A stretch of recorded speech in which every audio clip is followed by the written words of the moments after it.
Sorry, y'all, I'm having trouble getting my background to start. Here we go. There we are. Hi, everybody, and welcome to the Executive Director Peer Call. I know that some of you come and go in this call. Let me give you a couple of announcements as we start. I'm Paula McElwee, and I'm the Director of the Technical Assistance provided through ILRU and the ILNet. Tell you a little bit more about that in a second.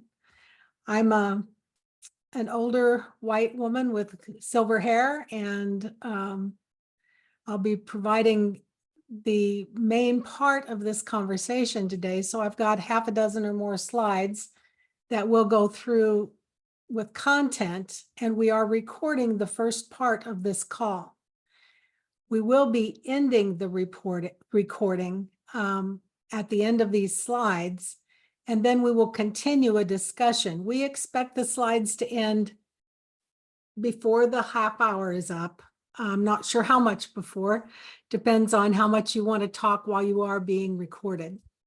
But we will end the recording partway through the call, and so we can continue with some freedom. And the reason we do that is because we actually record the call and post it on our website. So when we post it on our website, the result of that is that we have it there for the public. And we don't want you to feel uncomfortable talking about whatever part of this is touchy. And this topic specifically is a touchy one. And it's how well we do or don't get along in our individual states, which is better in some states than others. And there are some really key areas that have become obvious to you about not getting along. And the reason for that is that your spill is being written or finished right now. So your state plan for independent living has been written by your state. Some of you are all done with this, but some of you are not done with it. Comments are done or not, but it has to be submitted by the end of this month. So you're getting very close. During that experience, you figured out whether or not your network was getting along. So we're going to talk a little bit about what that means and what some of the issues are. And then we're going to shut off the cameras, and we're going to shut off the the recording of the cameras. And we're going to turn off the video, the PowerPoint, which is just some basic points. And we're going to go ahead and discuss it further after that. I hope that you'll all jump in with your own experience. If not comfortable with doing that during these slides, please do it after the slides are ended and the recording is ended. So that's what we're shooting for. So the question today is your network getting along or not? And how it should get along. So that's where we're headed with all of this. So just keep that in mind, and let's talk a little bit about this. As I said, I'm Paula, and you can see my name and email there in the slides. We're a part of a network of technical assistance and training that includes not just ILRU, which is the main sponsor of the grant, but also APRIL, which is the Association of Programs for Rural Independent Living, NICL, which is the National Council on Independent Living, and the University of Montana, which is actually my employer. So I don't live in Montana, I live in California, but that's just to confuse issues. We've got people from all over the country that are part of this network. So the logos are included there.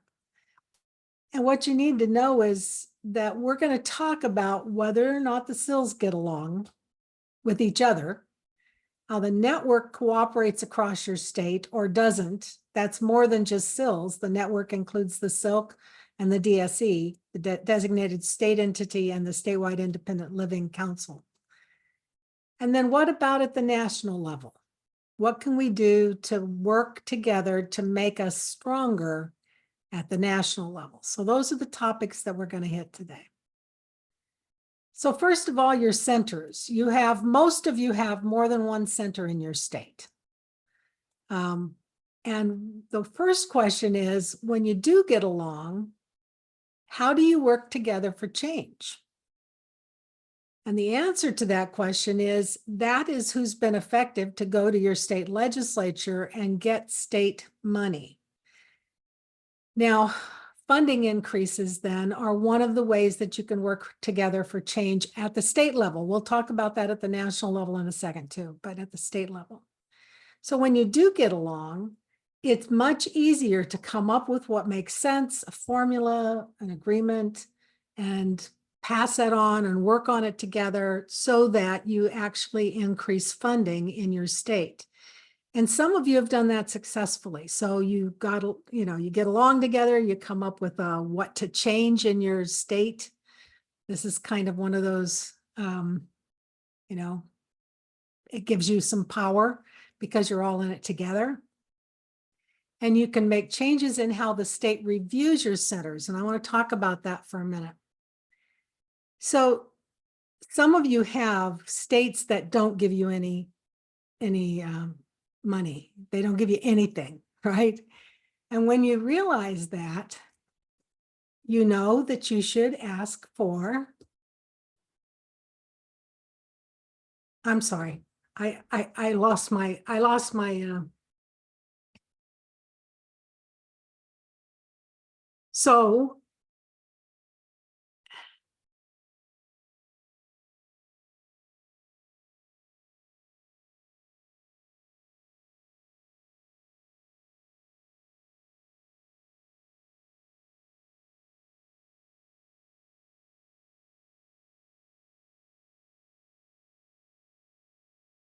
so anyway, sorry about that. We've got a little bit of a gap here, that we had a little bit of a gaption here, but part of what we want to talk about is what are the things that we want to do in order to make this work? So how to build and interject state protext, how to get state money raised, how to get the state planning together about what we agree with fiscal money that we do have. And if the state has street money that they give you, how do you work on that? Sometimes the state does have a lot of money and you decide to do that. Now, don't get along when it comes to this money. And that's the real unfortunate thing, because if we decide, oh, I'm going to fight with that other senator because I think XYZ is a partner and they're not listening to us and we want to fix it or we want to change it, what we end up sometimes doing is creating something that's a mistake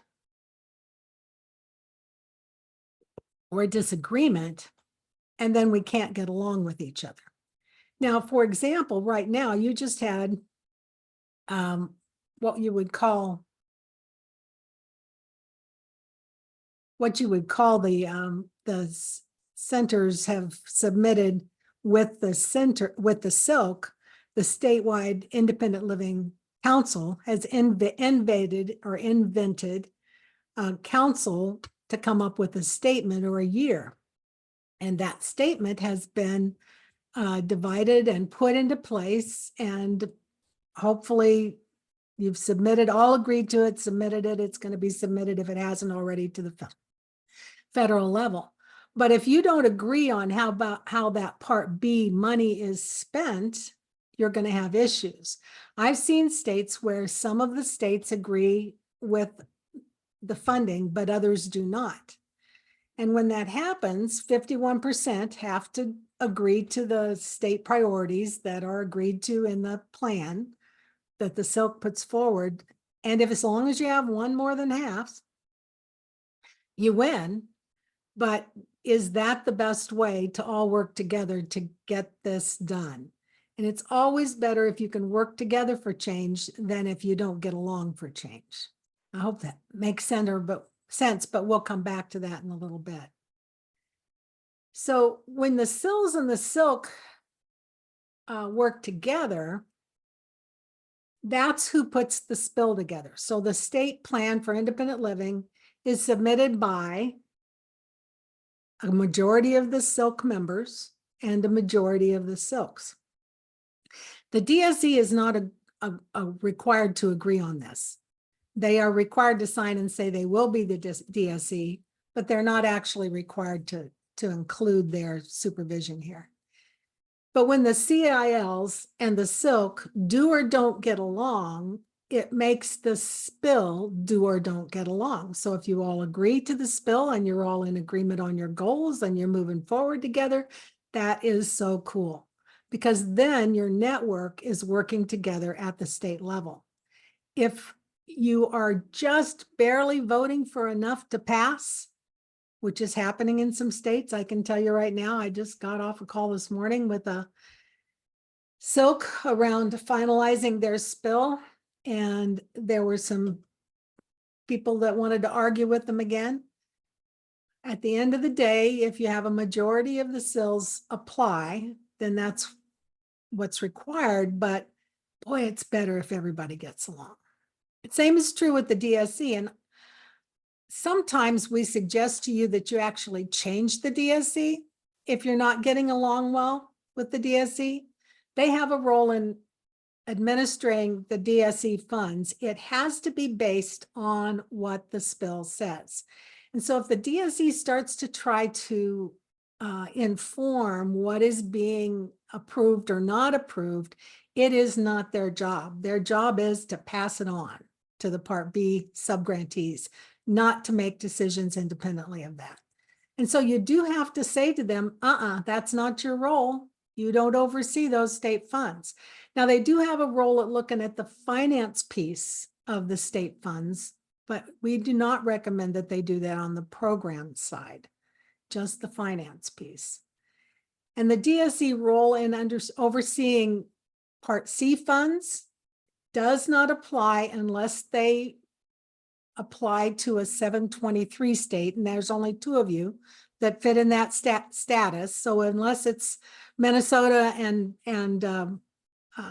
Massachusetts, all the rest of you, the DSE should not be overseeing your Part C funds. So those are areas where you build network cooperation, but you do not, they are not in control, right? It's a way in which you all come together to work together to make it work. Are there other areas that you all come up with right off that are areas where you need control that you want to mention before I go on to the next slide?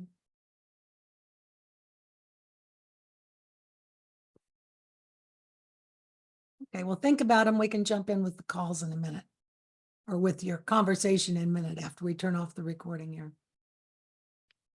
And the national issues is another one of these. So first of all, do you pay attention to national issues and ILA advocacy regarding them? And we certainly expect that you do that. We talk about it some at these calls. So we talk sometimes about what the national issues are and what we need to be advocating are regarding them. Some of that has to do with that review that the either ACL or the Department of, whoever your DSE is, department of, that's overseeing your funding at the state level, you do need to pay attention to what they are doing and advocate if they overstep. And sometimes they overstep. At least some of the time, the DSE, the designated state entity that you have chosen and put in your spill, you can change that in the spill. Hopefully not this one, because that requires too much change, but maybe next time, if you don't like the state entity that you're working with, you could make a change there. But you can take a look at that. But are you members too of a state association? Because sometimes that state association is doing the advocacy. Now, there are 3 national associations. One is the National Council on Independent Living. One is the Association of Programs for Rural Independent Living. And one is the National Association of Silks, which is the statewide independent living councils. All 3 of those are appropriate places where advocacy is done. NICL probably promotes that the most clearly because at their national conference in July, it is held in DC. And there is often something suggested that is part of what they are carrying to DC to make announcements about. So you may see that. You may have seen the caps that say 5 out of 5 or whatever it is. It's for an increase in funding. So you may see that as well. But those are members of national associations that often are promoting something specific that's national in nature. And then there may be other national issues that you become aware of that are part of somebody out there where it's pertinent to independent living advocacy or independent living centers. So you can keep that in mind as well. So what else are you curious about or needs more explanation as we go into this conversation in more detail? Hey, we got done in 16 minutes instead of 20. Yay. Any questions any of y'all have? I'm not seeing any raised hands, but if you want to just unmute and speak out, we don't have that many people. We can probably do that.